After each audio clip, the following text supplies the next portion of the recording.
الحمد لله حمدا كثيرا كما أمر والصلاة والسلام على سيد البشر أشهد أن لا إله إلا الله وحده لا شريك له وأشهد أن سيدنا محمدًا عبده ورسوله أما بعد فأعوذ بالله من الشيطان الرجيم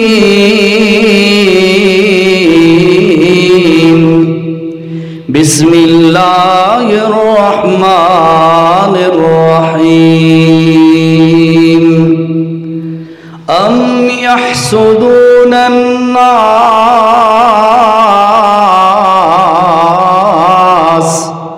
على ما آتاهم الله من فضله الآية وقال الله تعالى في مقام آخر ومن شر حاسد إذا حسد صدق الله العظيم قال النبي صلى الله عليه وسلم إياكم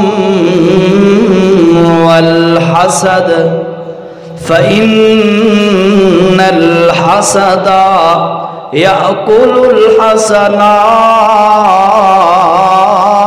الحسنات كما تأكل النار الحطب أو كما قال سبحان ربك رب العزة عما يصفون وسلام على المرسلين والحمد لله رب العالمين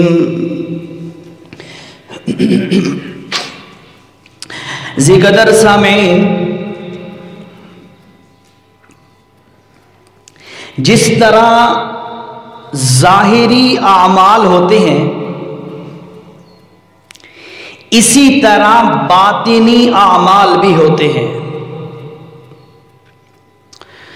ظاہری اعمال مثلا نماز پڑھی ظاہر ہے، سامنے پڑھی ہے، روزہ رکھا، حج کیا، زکوٰۃ دی، جہاد کیا اور کوئی دین کا کام کیا تو یہ ظاہری اعمال ہیں۔ تو باطنی اعمال بھی اسی طرح ہوتے ہیں، جیسے ظاہری اعمال پر ثواب اور اجر کا وعدہ ہے، اسی طرح باطنی اعمال پر بھی ثواب اور اجر کا وعدہ ہے۔ مثلا باطنی عمل ہے ایمان قبول کرنا، اس کا تعلق ظاہر سے نہیں، باطن اور اندر سے ہے۔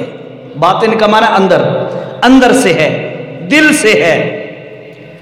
اللہ کے ساتھ محبت کرنا، رسول اللہ سے محبت کرنا، صحابہ سے محبت کرنا، یہ ساری چیزیں یہ باطنی ہیں۔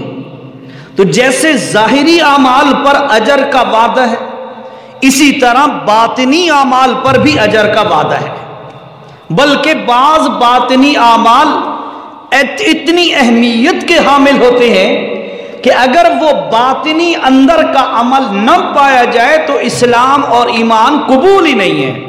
مثلا ایک بندہ دل سے تصدیق نہ کرے اللہ کے ایک ہونے کی، رسول اللہ کے آخری نبی ہونے کی، قرآن کے حق ہونے کی، اگر وہ تصدیق نہ کرے تو اس کا دعویٰ جو اسلام کا ہے وہ قبول بھی نہیں ہے۔ تو باطنی عمل بھی ہوتا ہے، ظاہری عمل بھی ہوتا ہے، دونوں پر اجر ہوتا ہے۔ اسی طرح باطنی گناہ بھی ہوتے ہیں، ظاہری گناہ بھی ہوتے ہیں۔ ظاہری گناہ مثلا زنا کرنا، قتل کرنا، چوری کرنا، کسی کو تکلیف پہنچانا، یہ ظاہری اعمال ہے۔ تو اسی طرح اس کے باطنی گناہ بھی ایسے ہیں جن کی شریعت نشاندہی کرتی ہے کہ اگر کسی کے اندر ظاہری گناہ پایا گیا تو اس کے لیے عذاب اور جہنم کی اللہ نے اگر وہاں پر وعید سنائی ہے تو اسی طرح باطنی گناہ پر بھی جہنم اور عذاب کی وعید موجود ہے حدیثوں میں۔ تو سارے گناہ ان کا ایک ہی نشست میں اکٹھا کر لینا ممکن نہیں ہے۔ تو میں آپ ساتھیوں کے سامنے اس باطنی گناہ کا جو اندر کے اندر دل کے اندر ایک گناہ ہوتا ہے جو ظاہر تو نہیں ہوتا لیکن دل کا تعلق ہے اس گناہ کے ساتھ، وہ گناہ میں آپ کے سامنے بیان کرنا چاہتا ہوں۔ کیوں؟ اس کی وجہ یہ ہے آج اکثریت میجارٹی لوگوں کی اس گناہ میں ملوث ہے۔ اللہ سے دعا ہے اللہ حق کہنے کی، سمجھنے سمجھانے کی اور اس پر فریقین کو عمل کرنے کی توفیق عطا فرمائے۔ اب وہ باطنی اور اندر کا گناہ وہ کون سا گناہ ہے جو میں آج بیان کرنا چاہتا ہوں؟ وہ ہے حسد کرنا۔ حسد اتنا کبھی گناہ ہے، اتنا سخت گناہ ہے حسد کرنا، اس سے دنیا بھی تباہ ہوتی ہے، آخرت بھی تباہ ہوتی ہے۔ اور قرآن میں بھی اور احادیث میں بھی اس گناہ کی بڑی وعید اس پر آئی ہے کہ بڑا سخت گناہ ہے، اس کی وجہ سے انسان کی ساری نیکیاں برباد ہو جاتی ہیں۔ یہ اتنا سخت گناہ ہے۔ تو پہلے نمبر پر یہ بات اب جانیں گے ہم کہ حسد کسے کہتے ہیں، حسد کیا ہوتا ہے۔ تو یاد رکھیے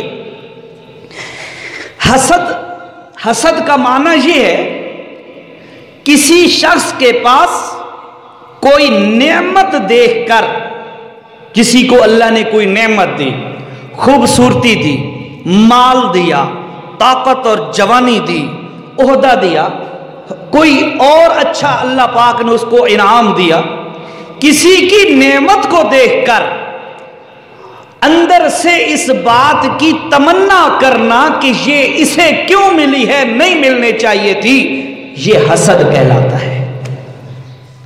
اب معنی سمجھا آپ نے کہ کسی کے پاس کوئی نعمت دیکھ کر اس کے متعلق یہ تمنا کرنا کہ یہ اس کو کیوں ملی ہے، نہیں ملنی چاہیے تھی، یہ حسد ہے۔ اب ذرا آپ ساتھی اپنے اپنے ماحول میں، معاشرے میں، گھرانوں میں نظر دوڑائیں اور دیکھیں کہ کیا یہ بیماری ہے یا نہیں ہے، کیا یہ گناہ ہے یا نہیں ہے ہمارے اندر۔ اس کی مزید بھی آگے وضاحت کرتا ہوں، پہلے اس پر وعید سنو پھر اس کی وضاحت کرتا ہوں۔ اللہ کے رسول صلی اللہ تعالی علیہ وسلم نے فرمایا ایاکم والحسد، خبردار حسد کے معاملے میں سنو۔ محمد الرسول اللہ صلی اللہ علیہ وسلم کا اعلان ہے۔ کس چیز کیا اعلان ہے؟ فرمایا فَإِنَّ الْحَسَدْ، کہ یہ جو حسد ہے یَأْكُلُ الْحَسَنَاتِ، یہ نیکیوں کو ایسے کھا جاتا ہے کما تأکل النار الحطب، جیسے آگ لکڑی کو کھا جاتی ہے۔ آگ لکڑی کو لگتی ہے، اسے کوئلہ اور راکھ بنا دیتی ہے، اسی طرح جس دل میں حسد پیدا ہوتا ہے اس کے تہجد برباد، اس کے نوافل ضائع، اس کے روزے گئے، اس کے فرض جتنے بھی تھے سارے ختم، عمرہ گیا، حج گیا، صدقے گئے، خیراتیں گئیں۔ کیوں؟ اس کے دل کے اندر ایک ایسی بیماری آ چکی ہے کہ اس بیماری کے ہوتے ہوئے کوئی عبادت ٹھہر نہیں سکتی۔ اب اس حسد کے متعلق اور بھی ذرا وضاحت سماعت کیجئے۔ حسد اس کے مختلف سٹیپ ہیں، مختلف درجات ہیں۔ پہلا درجہ یہ ہوتا ہے کہ کسی کے متعلق نعمت دیکھ کر، یعنی کسی کی نعمت، کسی کے پاس اللہ پاک کا کوئی انعام آ جائے، اسے دیکھ کر دل کے اندر ناپسندیدگی کا اظہار کرنا، ناپسند کرنا، ایک یہ پہلا درجہ۔ اس سے اگلا درجہ کہ کسی کے پاس نعمت دیکھ کر اس کو ناپسند بھی کرنا اور تمنا یہ کرنا کہ یہ نعمت اسے نہ ملے، اس سے چھن جائے۔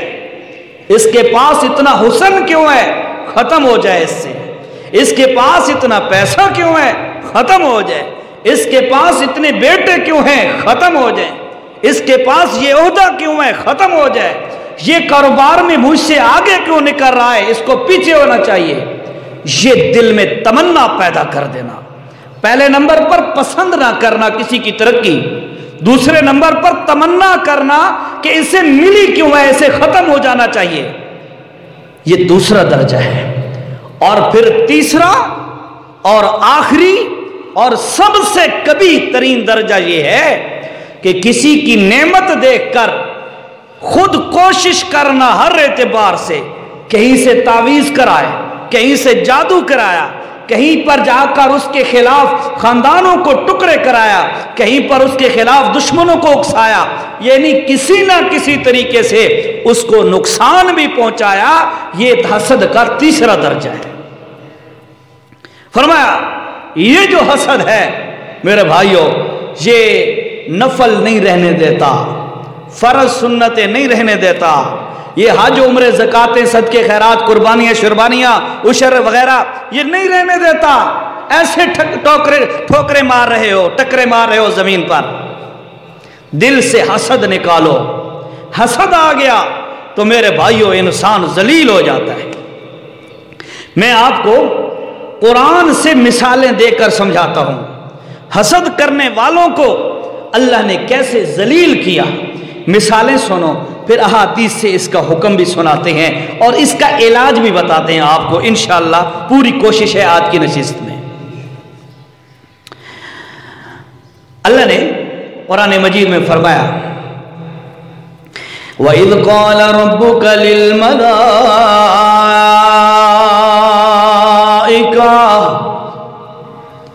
اللہ نے فرمایا فرشتوں کو، اے میرے فرشتوں، انی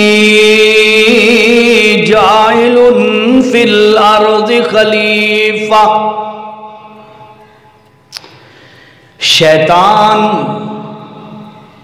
ہزاروں سالوں سے اللہ کی عبادت کر رہا تھا، اور عبادت کرتے کرتے اتنا اونچا مقام مل گیا کہ فرشتوں کے برابر اس کا شمار ہونے لگا۔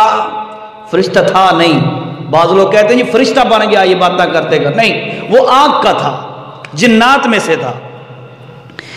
فرشتوں کے ساتھ اس کا شمار ہونے لگا۔ اب اس کے دل میں یہ خیال آیا کہ اس دنیا کے اندر اللہ مجھے کوئی بڑا عہدہ عطا کریں گے۔ عہدہ اللہ نے ادھر سے فرشتوں سے فرمایا انی جاعل فی الارض خلیفہ، اے میرے فرشتوں میں زمین کے اندر اپنا خلیفہ بنانا چاہتا ہوں۔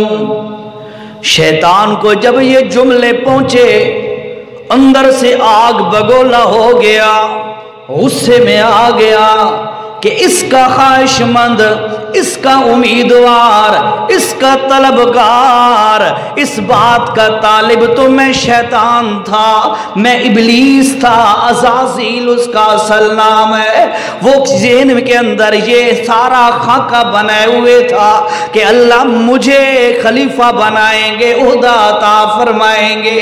جب اس نے سنا کہ اللہ میرے علاوہ کسی اور کو اپنا نائب اور خلیفہ بنانا چاہتا ہے، اس کے دل میں حسد پیدا ہو گیا۔ ادھر سے اللہ پاک نے وہ پروسیس شروع کر دیا۔ آدم، پورا واقعہ نہیں، جو مقصود ہے وہ بتانا ہے۔ آدم علیہ السلام کا جسم مبارک اللہ نے تعمیر کیا، زمین سے مٹی اٹھا کر فرشتے لاتے رہے، گارا بنایا گیا، اس پر 40 دن تک دھوپ لگتی رہی، اس پر بارش برستی رہی۔ جب وہ گارے کی طرح بن گیا، اللہ پاک نے اس سے آدم علیہ السلام کا جسم بنایا۔ جسم بنانے کے بعد اللہ نے فرمایا، او میرے فرشتوں، وَإِذْ قُلْنَا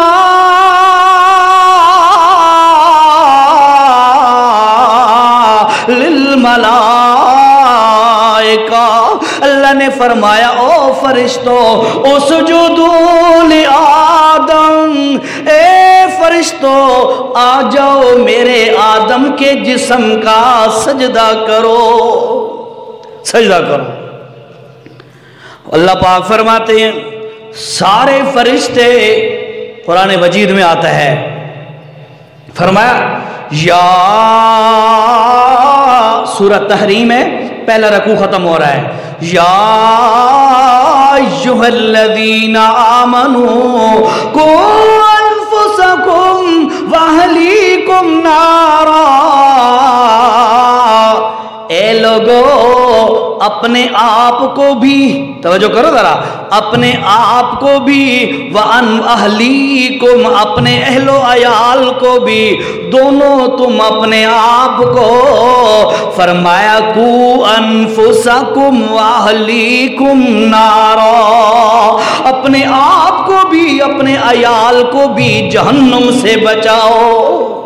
اللہ کہتے ہیں بچاؤ اپنے آپ کو، تمہاری بیٹیاں ہیں تمہارے ذمے ہے ان کو جہنم سے بچانا، تمہاری بیوی ہے تمہارے ذمے ہے جہنم سے بچانا، تمہاری بہنیں ہیں تمہارے ذمے ہے جہنم سے بچانا، تمہاری ماں ہے تمہارے ذمے ہے جہنم سے بچانا، ورنہ حدیث کا خلاصہ بالکل، ورنہ یہ چاروں رشتے دن قیامت کے تیرے خلاف میرے خلاف اللہ کی عدالت میں دعویٰ دائر کر کے ہم جنت میں جانے والوں کو بھی جہنم میں لے کے چلی جائیں گی۔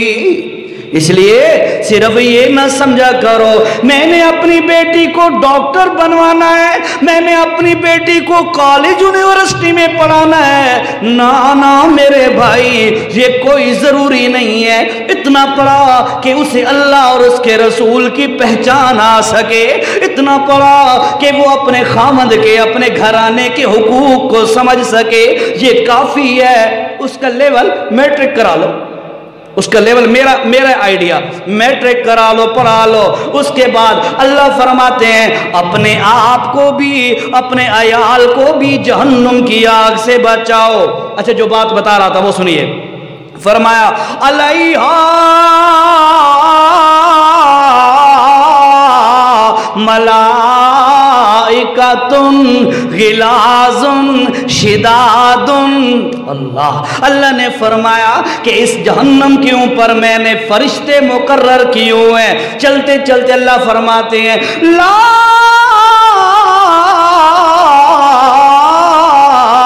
یعصون اللہ ما امرہم، اور لوگوں ایک فرشتہ بھی ایسا نہیں ہے، جو میں اصل بات بتانا چاہتا تھا، ایک فرشتہ بھی ایسا نہیں ہے جو اللہ کا حکم نہ مانے، ہر فرشتہ اللہ کا حکم مانتا ہے۔ اللہ نے فرمایا اسجدوا لآدم، اے فرشتوں سجدہ کرو آدم کو، آئے فرشتے سجدہ کر دیا، اللہ سب نے کیا۔ اللہ فرماتی ہیں الا اللہ فرماتے ہیں ابلیس نے سجدہ نہیں کیا. کیوں نہیں کیا؟ اللہ نے فرمایا ما منع کا، اے ابلیس بتا، اے عزازیل بتا، اے شیطان بتا، تو نے آدم کا سجدہ کیوں نہیں کیا؟ ما منع کا، کس چیز نے تمہیں روکے رکھا سجدہ کرنے سے؟ اللہ تسجد اذ امرتک، اے ابلیس جیسے میرا حکم سجدے والا فرشتوں کو تھا اسی طرح تجھے بھی تھا. میں ایک جگہ پر بیان کر رہا تھا تو میں نے یہ واقعہ بیان کیا تو ایک صاحب تھے، وہ بیان کے بالکل اینڈ کے قریب نا میرے پاس آ گئے. کہتے ہیں جی اللہ نے تو قرآن میں فرمایا ہے ہم نے فرشتوں سے کہا سجدہ کرو، تو پھر شیطان کے سجدہ نہ کرنے والی بات یہ کیوں آ گئی اور اس کو اللہ نے کیوں جہنمی بنا دیا؟ تو میں نے اسے بتایا میرے بھائی اللہ نے یہ بات واضح طور پر علیحدہ فرما دی. قالا ما منع کا، کس چیز نے تمہیں منع کیا ہے؟ اللہ تسجدہ، یہ کہ تو سجدہ نہ کرے. کس وقت؟ اذ امرتک، جب تمہیں حکم ہوا ہے. تو یہ آیت بتا رہی ہے کہ جیسا حکم فرشتوں کو تھا ایسا حکم شیطان کو بھی تھا سجدہ کرنے کا. شیطان نے سجدہ نہ کیا اور وجہ کیا بنی؟ وجہ کیا بنی؟ اب دیکھ ذرا وجہ. اللہ نے فرمایا ما منع کا، کیا وجہ ہے تو کیوں سجدہ نہیں کیا تو نے؟ شیطان آقا کی کہتا ہے انا خیر منو، میں اس سے بہتر ہوں، خلقتنی من نار، میں تو آگ سے بنایا گیا اور یہ آدم مٹی سے بنایا گیا، اور آگ کا کام ہوتا ہے اوپر جانا اور مٹی کا کام ہوتا ہے نیچے گرنا، لہٰذا یہ نیچے گرنے والا ہے، میں اونچا ہوں، مجھے حق نہیں بنتا کہ میں اس کے سامنے سجدہ کروں. اور حسد کرنے والا بھی یہی سمجھتا ہے، کہتا ہے اے نعمت میرا حق ہوتا، یہ نعمت مجھے ملنی چاہیے، اس عہدے کا اہل میں تھا اسے کیوں مل گیا، اس پیسے کا اہل میں تھا اسے کیوں مل گیا، اس حسن یہ حسن مجھے ملنا چاہیے تھا، یعنی میں اس سے بہتر تھا مجھے ملنا چاہیے تھا، اس لیے وہ اس کے ساتھ حسد کرتا ہے. اللہ نے فرمایا جب شیطان نے آدم کے ساتھ حسد کیا، اللہ فرماتے ہیں میں نے اوپر سے اعلان کر دیا ان علیک لعنتی الی یوم الدین. او لعنتیا، او حاسدہ، میرے نبی سے حسد کرتا ہے، میری مخلوق سے حسد کرتا ہے، آج میرا اعلان یہ ہے کہ قیامت تک میں اللہ کی لعنت تم پہ برسے گی. تو حسد کا نتیجہ کیا نکلا؟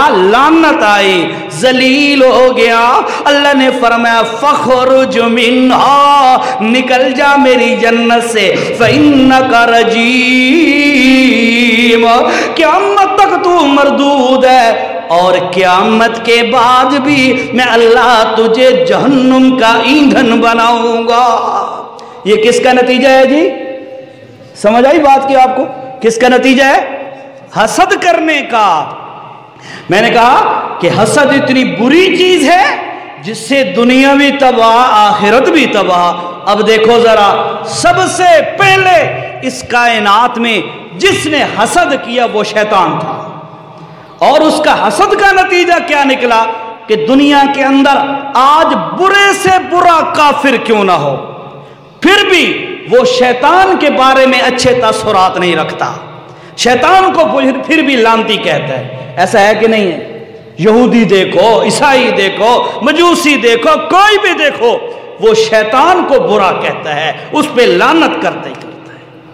تو یہ میرے بھائیوں حسد کا نتیجہ ہے. حسد آیا دنیا میں بھی لعنت، آخرت میں بھی لعنت. یہ اشارہ سن لیا آپ نے. اب دوسری دلیل سنیے کیونکہ جمعہ کی نشست ہے، پورا واقعات نہیں۔ اللہ نے فرمایا ایک دن چھوٹا سا بچہ ہے یوسف علیہ السلام آ کے باپ سے کہتا ہے ابا جی انی رأی تو، اے ابا جی میں نے خواب کے اندر دیکھا ہے، یعنی فی المنام، نیند کے اندر، خواب کے اندر میں نے دیکھا ہے کیا؟ 11 کوكبا والشمس والقمر رأيتهم لي ساجدين۔ کہتا ہے ابا جی میں نے نیند کے اندر خواب کے عالم میں دیکھا ہے 11 کوكبا، 11 ستارے، والشمس سورج، والقمر اور چاند، یہ 13 ٹوٹل 11 ستارے، سورج اور چاند کیا کر رہے ہیں؟ لی ساجدین، مجھے سجدہ کر رہے ہیں۔ باپ نے سنا، کہتے ہیں اے میرا بیٹا خبردار، لا تقصص رؤیاک علی اخوتک، خبردار میرا پتر اپنا خواب اپنے بھائیوں کو بتانا نہیں۔ گھراں دے بچیاں دے دند نہیں دکھین دے، سمے گرین دے۔ ایسا ہی ہوتا ہے نا، گل سمجھ آئی میری؟ گھر دے بچیاں دے کیا کریں دے جی؟ دند نہیں دکھین دے، سمے دکھین دے، نہیں یاد ہو نا جی؟ ہے جی؟ جی؟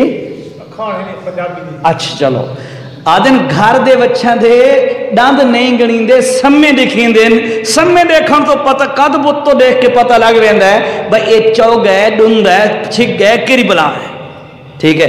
یعنی گھر کی چیز کی ایک ایک چیز، ایک ایک راز بندے کو پتہ ہوتا ہے۔ اس مقولے کا مفہوم یہ ہے۔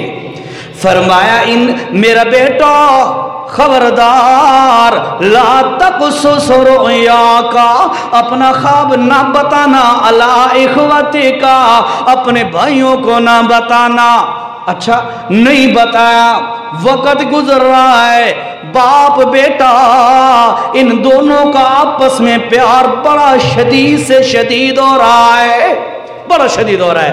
اللہ پاک فرماتے ہیں لَقَدْ كَانَ فِي يُوسُفَ وَإِخْوَتِهِ آيَاتٌ لِلسَّائِلِينَ إِذْ قَالُوا لَيُوسُفُ وَأَخُوهُ أَحَبُّ إِلَىٰ أَبِينَا مِنَّا وَنَحْنُ عُصْبَةٌ۔ بیٹے آئے مشورہ کر کے اور باپ سے کہتے ہیں اے ہمارے ابا جی ہم بھی تو آپ کے بیٹے ہیں۔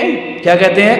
ہم بھی تو آپ کے بیٹے ہیں، یہ یوسف بھی ہم آپ کا بیٹا ہے، ہم سارے 12 کے 12 تیرے ہی بیٹے ہیں، پر معلوم نہیں ہوتا کہ تو نے ابا جی یوسف کو زیادہ پیارا ہے اور ہمارے ساتھ کم پیار ہے۔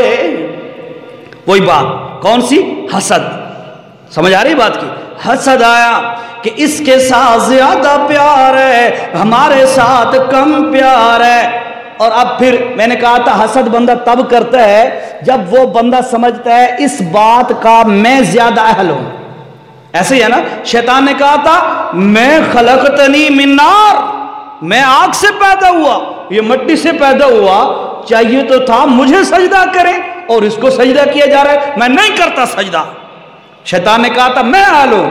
ادھر دیکھو یوسف علیہ السلام کے بھائی کہتے ہیں ابا جی اذ قالوا لیوسف واخوہ احب الی ابینا، ابا جی تیرا پیار یوسف سے زیادہ ہے، ہمارے ساتھ کم ہے، حالانکہ وَنَحْنُ عُصْبَةٌ ہم بڑے توانا ایک ٹولے کی شکل میں ہے، ہمارا حق بنتا تھا ہم تیرے جوان کڑیل جوان بیٹے 11 بیٹوں کا ایک گروہ پورا ہے اور اس کے ساتھ پیار زیادہ ہونا چاہیے تھا اور تیرا پیار اس سے کیوں زیادہ ہے؟ یعنی یہ کہنا چاہتے ہیں اس دے حقدار تے اسی زیادہ، یہی کہنا چاہتے ہیں نا، اس پیار کے حقدار ہم زیادہ ہیں اور تو یوسف سے زیادہ پیار کرتا ہے۔ حسد پیدا ہو گیا، پھر اللہ پاک نے اس حسد کی سزا کیا دی میرے بھائی؟ ان لوگوں کے ہاتھوں سے اللہ کے نبی پر ظلم بھی ہو گیا حسد کی وجہ سے۔ توجہ کر ذرا، کیا کہنا چاہتا ہوں؟ حسد ایسی بیماری ہے جو کوئی نیکی پاس رہنے نہیں دیتی۔ اس حسد کی وجہ سے یوسف چھوٹا سا بچہ ہے جو آنے والے دور میں اللہ کا نبی بننے والا ہے۔ اب اس بچے کو نبی جو بچپن میں ہے اس کو تکلیفیں دی، مارا بھی، سزائیں دی، حتیٰ کہ جا کر القوہ فی غیابت الجب، کنویں کے اندر، اس کے ایک خانے کے اندر کنویں کے اندر رکھ دیا۔ اس کے بعد واپس آ گئے، باپ کے سامنے بہانہ بنایا کہ اسے بھیڑیا کھا گیا۔ کرتے کرتے اللہ کا کرنا، اللہ پاک فرماتے ہیں وہ وقت آ گیا، توجہ کر، حاسد کی سزا، حاسد کی سزا دیکھ۔ شیطان نے حسد کیا، ہمیشہ ذلیل ہو گیا۔ یوسف کے بھائیوں نے حسد کیا، اللہ پاک نے ان کو ایسا مفلس بنا دیا، ایسا غریب بنا دیا کہ جا کر مصر کے بادشاہ سے جا کر بھیک مانگتے ہیں، اللہ کے واسطے ہمیں بھی کوئی غلہ اناج دو۔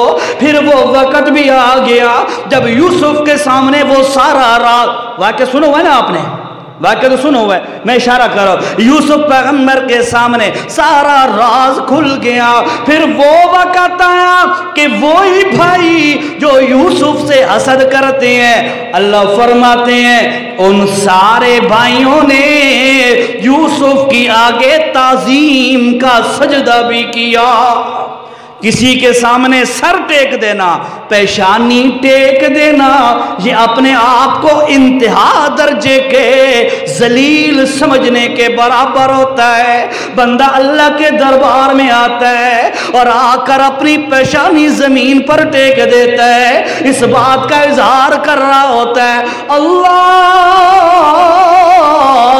اکبر، اللہ تو سب سے بڑا ہے، میں کچھ بھی نہیں ہوں، میں اپنی پیشانی زمین پر رکھ کر اس بات کا برملا اعلان کر رہا ہوں، سب سے بڑا تو ہے اور سب سے چھوٹا میں ہوں۔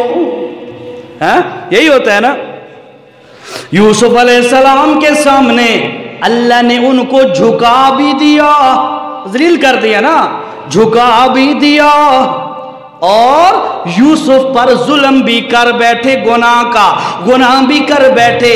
وجہ کیا تھی؟ حسد۔ وجہ کیا تھی؟ حسد شیطان نے کیا، ذلیل ہو گیا، یوسف کے بھائیوں نے کیا، تباہ ہو گئے۔ آگے دیکھ، 5واں پارہ ہے، سورہ نساء ہے۔ اللہ نے فرمایا ام یحسدون الناس علی ما آتاہم اللہ من فضل۔ ابراہیم علیہ السلام کے 2 بیٹے تھے، اسماعیل علیہ السلام اور اسحاق علیہ السلام، یہ 2 بیٹے تھے۔ بات توجہ سننا ذرا۔ اسحاق علیہ السلام سے اللہ نے انبیاء کا ایک طویل سلسلہ جاری فرمایا، لمبا سلسلہ، چلتے چلتے چلتے چلتے موسیٰ علیہ السلام، داؤد علیہ السلام، سلیمان علیہ السلام، یوسف علیہ السلام، یا ایوب وغیرہ وغیرہ سارے، اور چلتے چلتے عیسیٰ علیہ السلام تک۔ یہ سارا سلسلہ حضرت اسحاق علیہ السلام کی اولاد سے، اور ان کے بھائی حضرت سیدنا اسماعیل علیہ السلام کی اولاد سے کوئی نبی نہیں آیا طویل عرصے تک، تقریباً 4000 سال تک. کتنے؟ 4000 سال تک. اور اس کے بعد اللہ نے ان کو ان کی اولاد میں ایک ایسا نبی پیدا کیا جو سارے نبیوں کا بھی امام بن گیا صلی اللہ علیہ وسلم. بنی اسرائیلیوں، یہودیوں، نصارہ، ان کی کتابوں میں یہ بات لکھی ہوئی تھی کہ ایک آخری نبی آئے گا.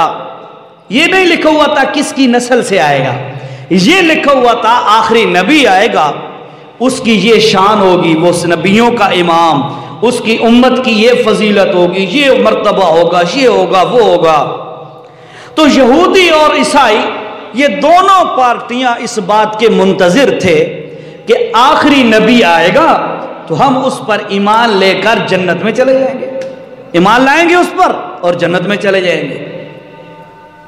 اللہ کا کرنا، عیسیٰ علیہ السلام کو اللہ نے آسمانوں پہ اٹھا لیا. مانتے ہو نا اس بات کو؟ مانتے ہو نا اس بات کو کہ عیسیٰ علیہ السلام کو اللہ نے آسمانوں پہ اٹھا لیا اور قرب قیامت میں واپس بھی انشاءاللہ آئیں گے ضرور. تو مکہ کے اندر عبد المطلب کا پوتا، عبداللہ کا بیٹا محمد الرسول اللہ صلی اللہ، ذرا بلند آواز سے، اللہ کے نبی کا نام ہے صلی اللہ علیہ وسلم، وہ پیدا ہو گئے. اب جو پتہ چلا یہودیوں کو اور عیسائیوں کو کہ اہل کتاب کو پتہ چلا نا کہ نبی اور ہماری بنی اسرائیل نسل میں سے تو آئے ہی نہیں، تو وہ اس خاندان سے اور اللہ کے نبی سے مخالفت کرنے لگ گئے. وجہ یہ تھی، میں ایک مثال دیتا ہوں آپ کو.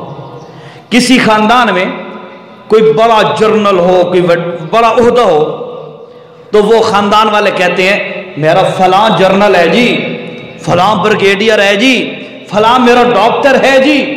یا کوئی بڑا عالم ہو تو فلاں بندے نسبت اپنی بتاتے ہیں نا، کوئی فلاں عالم ہمارے خاندان کا ہے جی.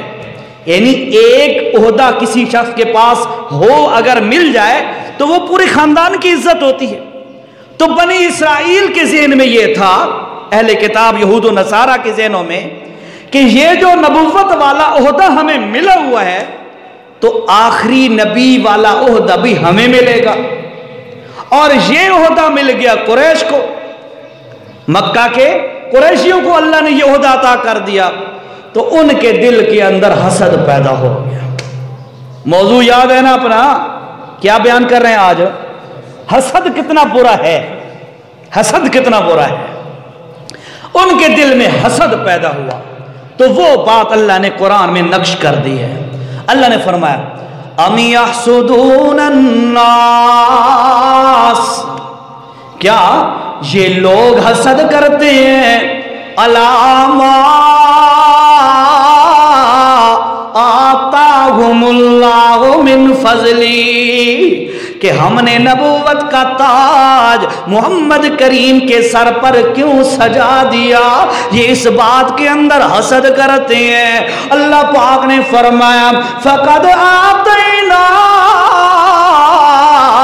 آل ابراہیم الکتاب والحکمت وآتیناہم ملکا عظیما.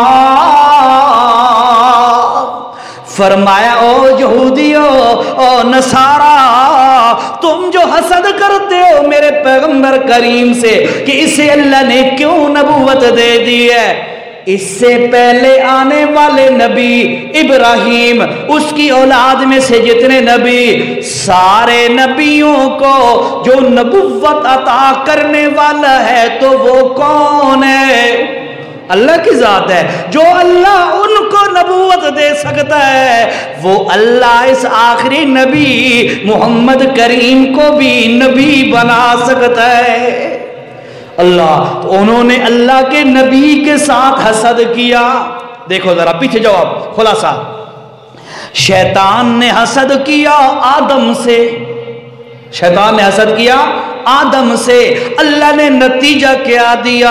دنیا میں بھی لعنت، آخرت میں بھی لعنت، دنیا میں بھی تکلیف عذاب، آخرت میں بھی عذاب۔ یہ شیطان کا انجام ہوا۔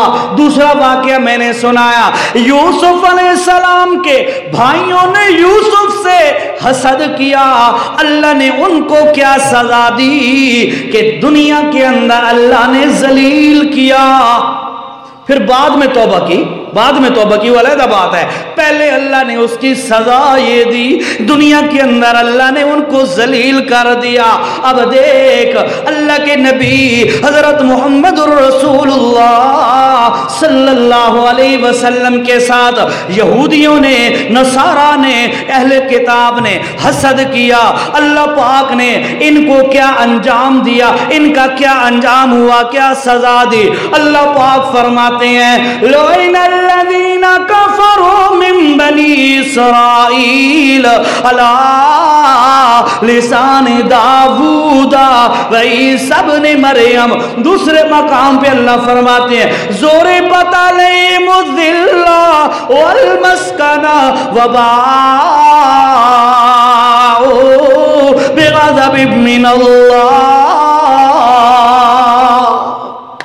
اللہ فرماتے ہیں ان یہودیوں نے، عیسائیوں نے میرے نبی سے حسد کیا تو اس کا انجام یہ ہوا، اللہ نے ذلت ان کا مقدر بنا دی، ذلت ان کا مقدر بنا دی۔ ضربت علیہم الذلہ، ذلت ان کا مقدر، والمسکنہ، اور مسکنت ان کا مقدر بنا دی۔ چلو ٹائم تھوڑا ہے، اس بات کو آگے پورا کریں۔ فرمایا وَبَاءُوا بِغَضَبٍ مِّنَ اللَّهِ، اور اللہ پاک کا غضب اور پھٹکار دنیا میں بھی ان پر ہے، آخرت میں بھی ان پر ہوگی۔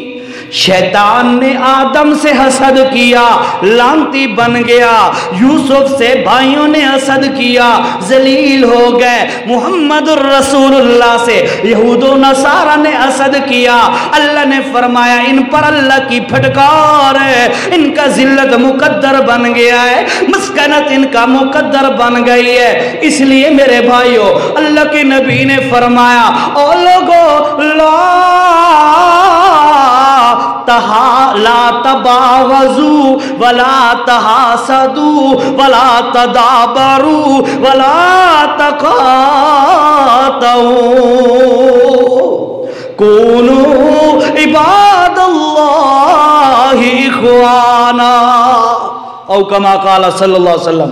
فرمایا کہ لا تباغضوا، اپنے ایک دوسرے کے درمیان بغض نہ رکھا کرو، بغض۔ اور دوسرا فرمایا لا تحاسدوا، ایک دوسرے سے حسد بھی نہ کیا کرو۔ آگے بھی فرمایا لا تدابروا ولا تقاطعوا، پھر آگے پہ اللہ پاک کے پاک پیغمبر نے فرمایا کہ لا یحل لمسلم،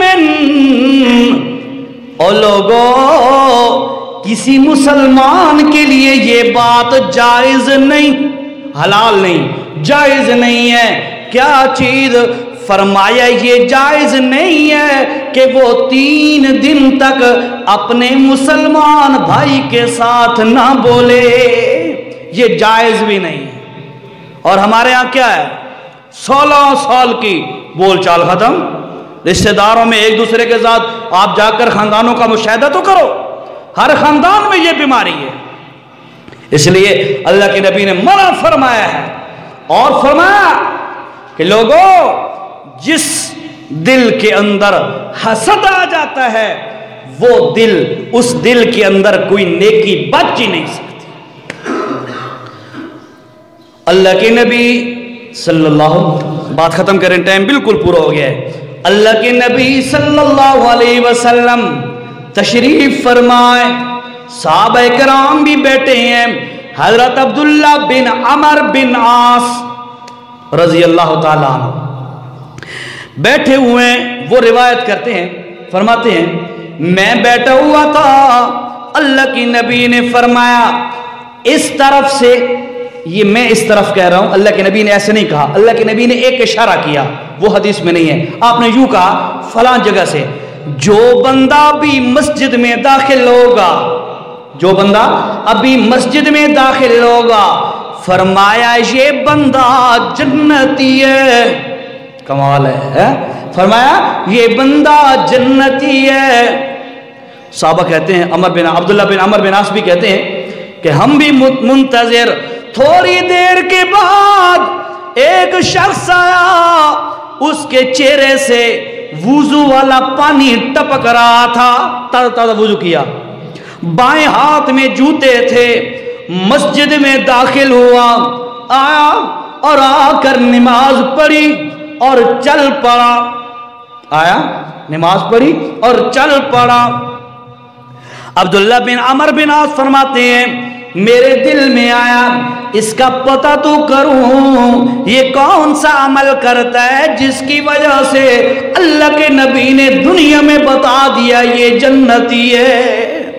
یہ بھی بڑا انعام ہے اللہ کا کہ اللہ کا نبی دنیا میں بشارت دے دے.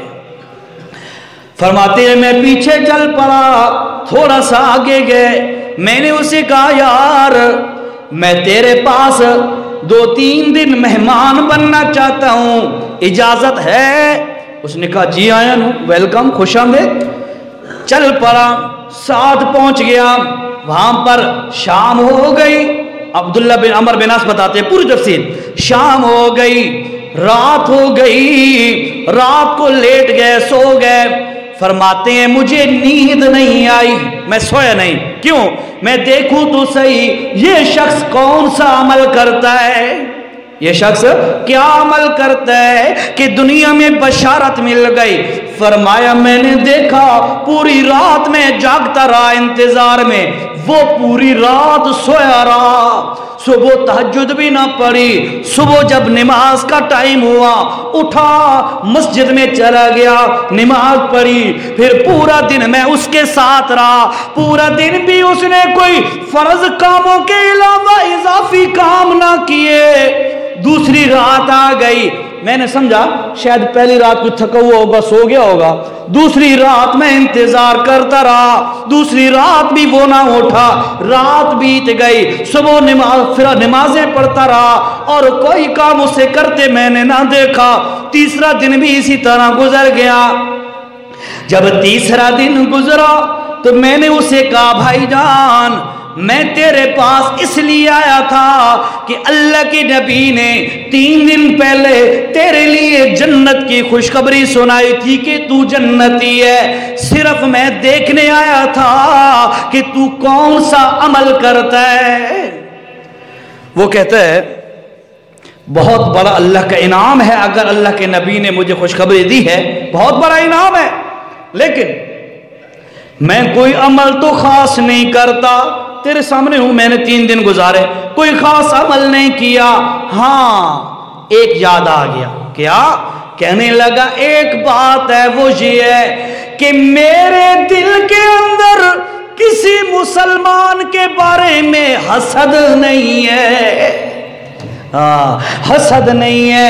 جہاں حسد ہو وہاں نفلیں پڑھو تو بھی قبول نہیں، تہجد پڑھو تو بھی ضائع چلے گئے، ختم ہو جاتے ہیں. اس لیے میرے بھائیو اللہ کے نبی نے فرمایا تحاسدوا، ایک دوسرے کے ساتھ حسد نہ کیا کرو. حسد میں نے شروع میں بتا بھی دیا، جو ساتھی بعد میں ہے، حسد کا معنی یہ ہے کسی کے پاس کوئی نعمت دیکھنا اور دل میں تمنا کرنا کہ یہ نعمت اس کو نہیں ملنی چاہیے تھی، یہ تو اس کا اہل بھی نہیں تھا، اس کو کیوں مل گئی یہ نعمت. اندر سے جل جانا، بھول جانا، غصہ آ جانا، اس کو کیوں نعمت ملی، یہ اتنا خوبصورت کیوں ہے، اس کی طاقت اتنی جوان کیوں ہے، اس کے بیٹے اتنے کیوں ہیں، اس کی شہرت اتنی کیوں ہے، اس کے پاس پیسہ اتنا کیوں ہے، اس کے پاس عہدہ فلاں کیوں ہے. دوسرے کے عہدے کو، دوسرے کی ترقی کو، دوسرے کے عروج کو برداشت نہ کر سکنا، یہ حسد ہے. ٹھیک ہے جی. ہاں ایک چیز ہے، اللہ کی نبی صلی اللہ علیہ وسلم نے فرمایا لا حسد الا فی اثنتین، دو چیزوں میں آپ رشک کر سکتے ہیں، ایک ہوتا ہے حسد، ایک ہوتا ہے رشک۔ خوب توجہ کرنا ذرا میری بات کو۔ حسد کیا ہوتا ہے؟ میں نے بھی بتایا آپ کو کہ کسی کی نعمت برداشت نہ کر سکنا، بھئی اسے کیوں ملی ہے، یہ برداشت نہ کر سکنا۔ اور رشک یہ ہوتا ہے کسی کا عہدہ دیکھا تو دل میں تمنا ہوئی یار ماشاءاللہ کتنا اچھا عہدہ ہے، اللہ مجھے بھی اسی طرح عطا کر دے۔ کسی کا پیسہ دیکھا رزق حلال تو دل میں تمنا پیدا ہوئی یار کتنا اس کے پاس پیسہ ہے ماشاءاللہ، اللہ مجھے بھی دے دے۔ کسی کی بیٹے دیکھے، اولاد دیکھی، کسی کا علم دیکھا، کسی کے پاس حسن دیکھا تو دل میں تمنا پیدا ہوئی یار مجھے بھی اس طرح مل جائے۔ یہ ناجائز نہیں ہے، یہ جائز ہے۔ یہ تمنا کرنا بھائی اس کے پاس جو ملا ہے اس کو نہیں ملنا چاہیے تھا، اسے کیوں ملے؟ کسی کو گاڑی اللہ نے دی ہے، اس نے کیوں ملی ہے گاڑی؟ اس کا برداشت نہ کر سکنا اس کی ترقی، یہ حسد ہے اور حسد حرام ہے۔ اور رشک جو ہوتا ہے دوسرے کی نعمت دیکھ کر دل میں تمنا کرنا اللہ جیسے اسے دیا ہے اسی طرح مجھے بھی دے دے، یہ کوئی منع نہیں ہے۔ حسد اور رشک کی سمجھ آ گئی؟ حسد اور رشک کی سمجھ آ گئی۔ پھر رشک کے متعلق ایک اور مسئلہ بھی سمجھ لو کہ کہندے پیسے دیکھ کے رشک نہیں کرنا چاہیے، کہندے شہرت دیکھ کے رشک نہیں کرنا چاہیے، بلکہ کسی کے دین کے اندر ترقی دیکھ کر اس کا رشک کرو تو مزہ آئے۔ اللہ کے نبی صلی اللہ علیہ وسلم نے فرمایا لا حسد الا فی اثنتین، دو چیزیں، دو مرد، دو شخص قابل رشک ہیں، قابل رشک ہیں۔ کون سے؟ اللہ کے نبی نے فرمایا رجل آتاہ اللہ القرآن فہو یتلوہ آناء اللیل وآناء النہار۔ فرمایا پہلا شخص وہ قابل رشک ہے جس کو اللہ نے قرآن والی نعمت دی، قرآن والی نعمت دی، اور اس کے دن رات قرآن کے ساتھ گزرتے ہیں، دن رات وہ قرآن پڑھتا رہتا ہے، یہ بندہ بھی قابل رشک ہے، یہ بندہ بھی قابل رشک ہے۔ یہ لازمی نہیں وہ حافظ ہو، بات یہ وہ ناظرہ خان ہو بے شک، لیکن قرآن کے ساتھ محبت اللہ نے اس کو اگر دے دی ہے تو وہ قرآن کی صبح بھی تلاوت کرتا ہے، شام کو بھی کرتا ہے، رات کو بھی کرتا ہے، دوپہر کو بھی کرتا ہے۔ فرمایا ایسا بندہ قابل رشک ہے، پہلا۔ اور دوسرے نمبر پہ فرمایا وَرَجُلٌ آتَاهُ اللَّهُ مَالًا آتَاهُ اللَّهُ مَالًا، فرمایا ایسا شخص دوسرا جس کو اللہ نے مال دیا ہے فَهُوَ يُنْفِقُ آنَاءَ اللَّيْلِ وَآنَاءَ النَّهَارِ او کما قال صلی اللہ علیہ وسلم، فرمایا دوسرا وہ بندہ قابل رشک ہے جس کو اللہ نے پیسہ دیا اور فرمایا دن رات وہ لوگوں غریبوں کی مدد کرتا رہتا ہے، غریبوں پر خرچ کرتا رہتا ہے۔ اے نہیں بھی کروڑوں کا مالک ہے تو اپنی جیبوں میں اپنے بچوں کے لیے بھرتا رہے، کوئی تو بیچارے ایسے محروم القسمت ہوتے ہیں۔ یقین کرو میں منبر رسول پہ بیٹھ کے کہہ رہا ہوں، میں ایک بندے کو بخوبی جانتا ہوں، وہ لاکھوں کا نہیں کروڑوں کا مالک ہے، وہ موٹر سائیکل نہیں لیتا،